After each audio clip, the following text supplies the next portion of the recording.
João Augusto Conrado do Amaral Gurgel nasceu em Franca, interior de São Paulo, em 1926. Desde pequeno mostrava empreendedorismo, mas foi na faculdade, em seu projeto de conclusão de curso, que ele apresentou a grande ideia de sua vida. Ele levou um projeto de um carro chamado Tião. E naquele dia os professores e os alunos riram da cara dele e o professor vaticinou: Gurgel, aqui aprende uma coisa, no Brasil o carro não se compra, não se fabrica, se compra. As palavras do professor não abalaram o jovem estudante. Gurgel se formou, foi para os Estados Unidos, trabalhou na GM, na Ford, até que... Ele montou uma concessionária da Volkswagen, começou a fazer karts e mini carros aqui no bairro da Saúde, aqui em São Paulo. Então na frente era a concessionária e no fundo ele fabricava os mini carros. E aí tem uma história interessante, porque o Emerson Fittipaldi, o Wilson Fittipaldi, o Carlos Passi começaram a correr nos karts do Gurgel. Gurgel começou a chamar a atenção, e do seu relacionamento com Bob Schutz-Wenck, presidente Volkswagen, veio a oportunidade. Em 65, o então presidente da Volkswagen, Wenck, ele já tinha uma relação com ele, não tinha nada para apresentar no salão do automóvel, e aí perguntou ao Gurgel se ele tinha algo para fazer. O Gurgel falou: legal, vou fazer um carro para você, um coupé, só que se o pessoal gostar do carro, você vai me fornecer o chassi. O Wenck topou e aí ele fez o primeiro carro, que é o Ipanema. O Ipanema foi um sucesso. Recebeu mais de 200 encomendas no salão de automóveis. 4 anos depois, em Rio Claro, Gurgel começava a realizar o sonho de construir um carro genuinamente brasileiro. Em 1969, com o apoio do Wenck, nasceu a Gurgel Motores, aqui no bairro da Saúde, fabricando 4 automóveis por mês, uma fábrica literalmente fundo de quintal, com plataforma Volkswagen e produzindo os Ipanemas. A produção foi aumentando, as criações de Gurgel também. Aí ele descobriu que o Jeep que nós tínhamos aqui era um Jeep projetado para a guerra e não para o homem do campo. Ele percebeu um nicho e aí ele se transformou naquela série de carros chavantes, que são os pequenos Jeeps, que inclusive alguns tinham até pá, picareta, que vinham na porta, e que ele tinha um sistema aqui como eles não eram 4x4, ele fez um esquema parecido com um trator, que se travava 2 portas, 2 rodas, e as outras 2 circulavam. E aí com isso ele conseguia vencer várias barreiras. O Chavante passou a ser vendido para o Exército Brasileiro. A Gurgel Motores ganhava espaço. Novos modelos começaram a ser fabricados. Carajás, Tocantins, Delta, Chef. A Gurgel exportava carros para o Oriente Médio, para a América Latina.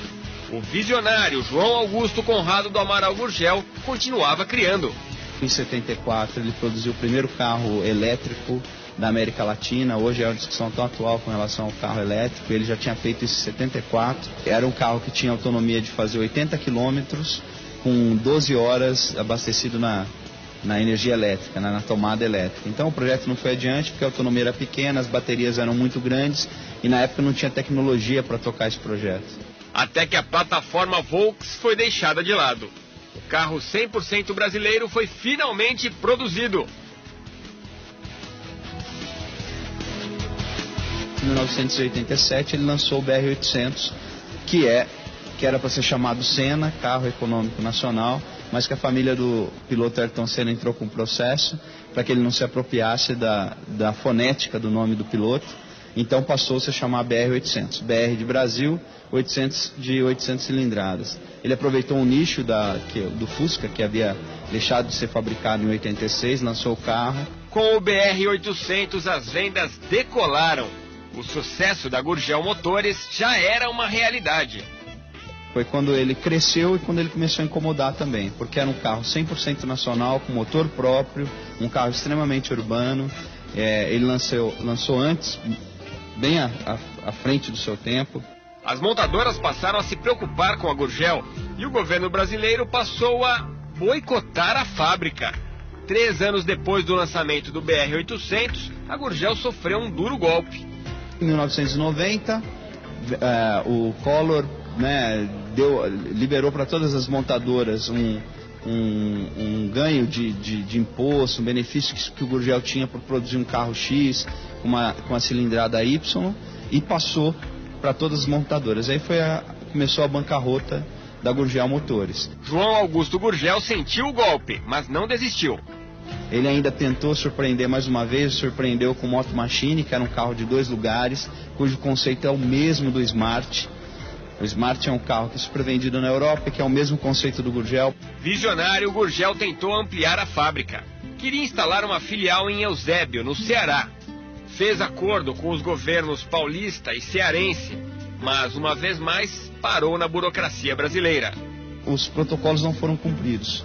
E a partir daí, sem aquele dinheiro, sem o dinheiro do BNDES, do governo do estado de São Paulo, do governo do estado do Ceará e do FINEP, ficou inviabilizado o projeto da fábrica, de ampliação da fábrica.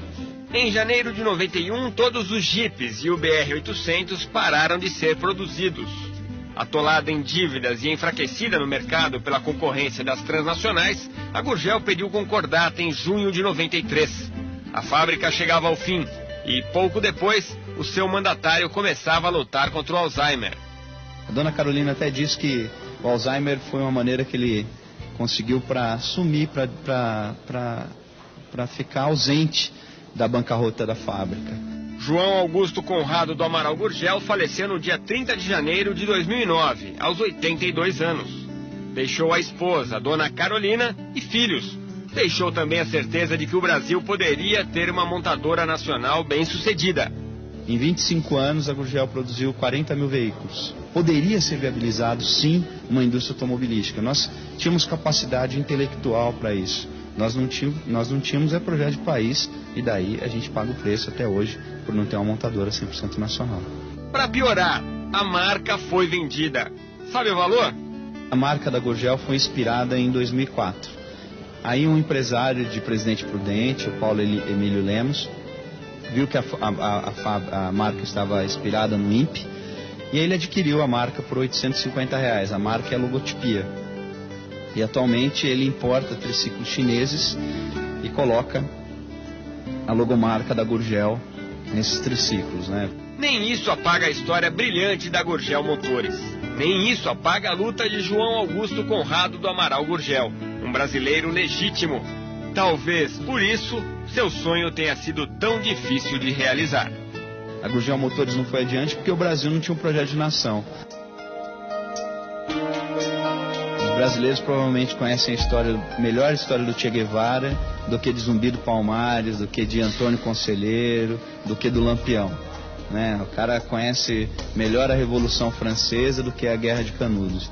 E com Gurgel não ia ser diferente, né? Merecia mais reconhecimento, sim, pelo trabalho, por tudo que ele desenvolveu, né? Embora o livro é uma tentativa de, pelo menos, fazer com que isso aconteça de alguma maneira.